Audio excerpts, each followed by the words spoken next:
Avant de débuter cette vidéo, force est de constater que vous êtes énormément à ne pas avoir encore franchi le pas de vous abonner à la chaîne. Alors si ce n'est toujours pas fait et que vous aimez avoir cette chronique régulière sur le Cosmos et l'univers qui l'entoure, n'hésitez pas à me suivre, c'est un super soutien qui ne vous coûte rien de votre côté, mais qui me permet d'être plus motivé que jamais pour la suite pour ma part. Aujourd'hui, j'ai décidé de rendre hommage à cette grande société à l'origine de cet univers passionnant que nous explorons depuis plusieurs années. Je veux bien sûr parler d'Ankama. Nous allons découvrir ensemble toutes les sorties majeures, les réussites mais également les échecs rencontrer cette société chronologiquement, jusqu'aux récents événements que nous connaissons que sont la sortie prochaine de la saison 4 de Wakfu, mais également la sortie du nouveau MMO Waven et Dofus 3D. Mais avant de commencer, je pense que vous l'avez vu, mais cette vidéo est sponsorisée par Raid Shadow Legends, un jeu mobile et PC qui continue de réunir des millions de joueurs et enrichit encore et toujours son contenu avec des nouveautés qui tiennent en haleine sa communauté. Et si aujourd'hui je suis là à vous présenter le jeu, c'est parce que Raid Shadow Legends va ajouter une grosse nouveauté, une toute nouvelle faction inédite, le clan de l'ombre.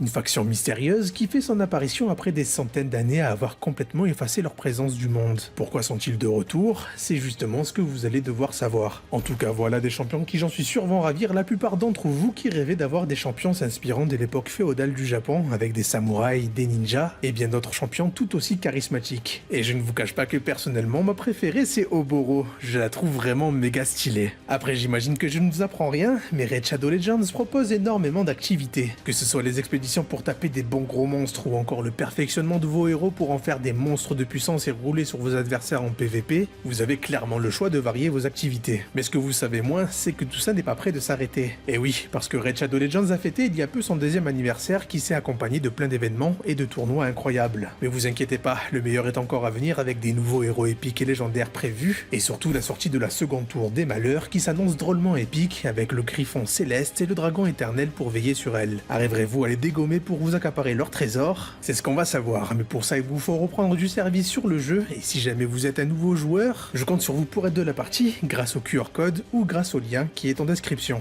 Vous obtiendrez alors Jotin, un champion épique, en plus de 100 000 pièces d'argent, 50 gemmes et 3 éclats mystérieux. Alors les amis, c'est le moment ou jamais de se lancer et de se retrouver dans Raid Shadow Legends.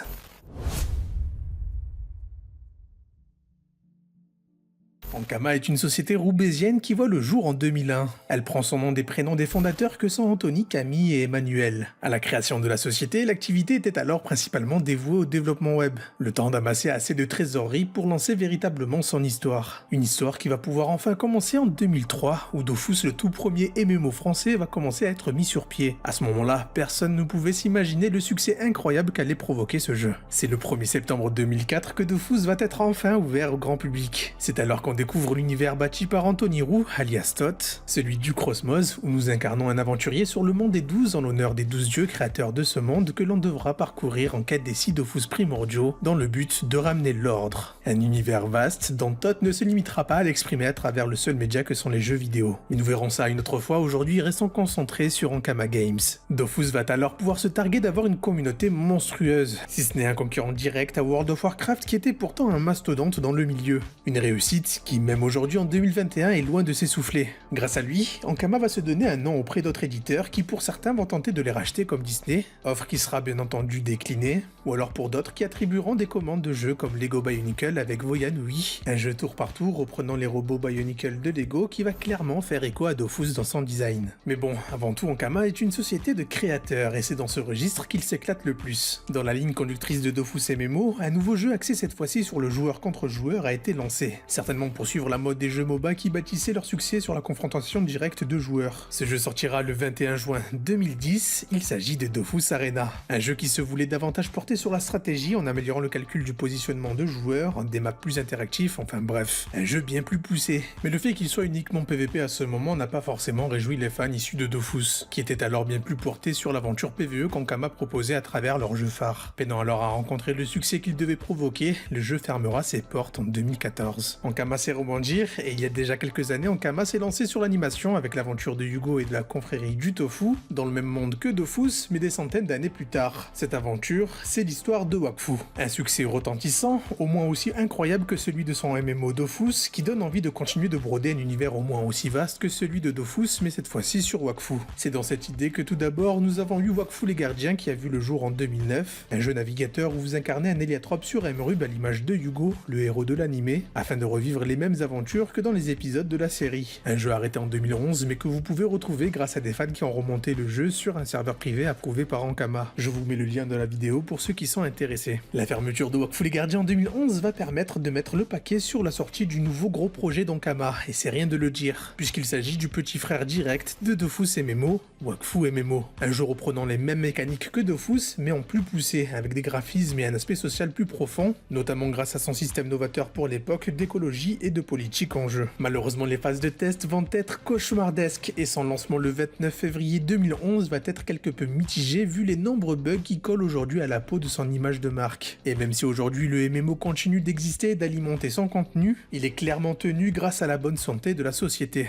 Toujours dans l'univers de Wakfu, Ankama se tente pour la toute première fois au jeu console avec Wakfu Island, prévu pour Xbox Live le 30 mars 2011. Un jeu censé raconter la jeunesse des héliotropes et certaines questions que les fans de l'univers du Cosmos se posaient. Un très bon jeu, mais il est bon à savoir qu'aujourd'hui l'histoire a été décanonisée de l'histoire officielle du Cosmos. En 2012, Ankama a également sorti un nouveau jeu PC, Flynn, un jeu de plateforme très simple mais qui a quand même reçu une distinction dans la catégorie art de l'IGF. En 2015, c'est au tour de Quan de tenter son petit bonhomme de chemin, un RPG multijoueur dans la tendance des jeux rétro-pixelisés, un charmant petit jeu que vous pouvez toujours retrouver dans le catalogue Steam. Puis vint Abraka le 31 mars 2016, toujours sur Steam, qui joue sur le transmédia du dessin animé Abraka. Malheureusement, aucun va véritablement rencontrer de grands succès, mais il n'en reste que ce sont de très bons jeux qui n'ont pas forcément bénéficié d'un énorme budget pour être montés. Faut dire qu'après la sortie de Wakfu MMO, Ankama va sentir le vent tourner concernant les MMO, mais surtout avec l'explosion du jeu mobile. C'est pourquoi de 2011 environ jusqu'à 2019, Ankama va surtout se concentrer à faire évoluer son catalogue de jeux mobiles. Certains serviront juste d'accessoires pour les deux MMO d'Ankama comme Dofus Pet, Dofus Battle ou encore Wakfu Riders, mais des jeux sortant du cadre du Cosmos vont tirer leur épingle du jeu comme Tactile Wars ou encore King Crusher qui auront eu leur petit succès.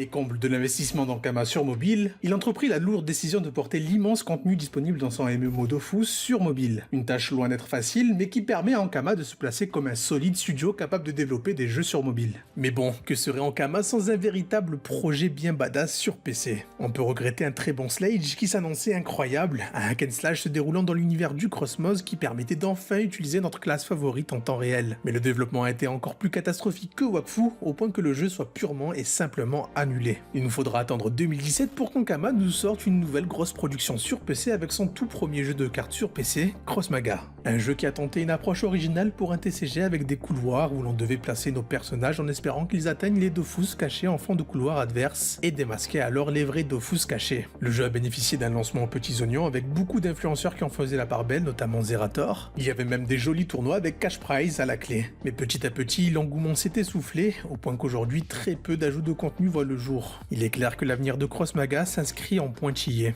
Ce sera le dernier jeu qu'Ankama sortira. Après ça, il se retranchera sur son jeu phare, Dofus, qui commençait à gronder dû au fait qu'Ankama s'éparpillait un peu trop sur divers projets. Une plainte qui a été prise très au sérieux par Ankama, qui a remis le paquet sur Dofus, notamment avec un projet qui a fait énormément parler de lui, Dofus Monoconte. Un succès incroyable où de très grands influenceurs ont fait leur apparition comme Squeezie ou encore Seb Lafrite. Ajoutant à cela l'annonce explosive qui a suivi, celui de Temporis, l'instauration de serveurs temporaires où l'idée est de rush un maximum sur un laps de temps très court. Pour conclure avec une annonce qu'énormément de fans espéraient sans jamais y croire, c'est le fameux retour de la première version de Dofus que des dizaines de milliers de fans souhaitaient retrouver ardemment. Un jeu qui prendra désormais le nom de Dofus Retro. Avec ces trois annonces, Ankama s'est envolé vers des nouveaux cieux, pour le plus grand bonheur d'Ankama qui a enfin repris goût au MMO. C'est alors que l'équipe de choc des débuts d'Ankama, en la personne d'Anthony Roux et Camille Schaffer, se réunira de nouveau pour nous offrir la suite de l'ère Wakfu, celui du Waven. Une histoire qui va toucher à tous les médias possibles, que ce soit le board game, l'animation, le PC. Seules les consoles sont encore absents, mais qui sait, un jour peut-être que l'annonce sera faite. Il s'agira toujours d'un jeu tour par tour, mais plus dynamique que jamais, se situant quelques années alors après l'ère du Wakfu, dans un monde encore plus apocalyptique qu'auparavant.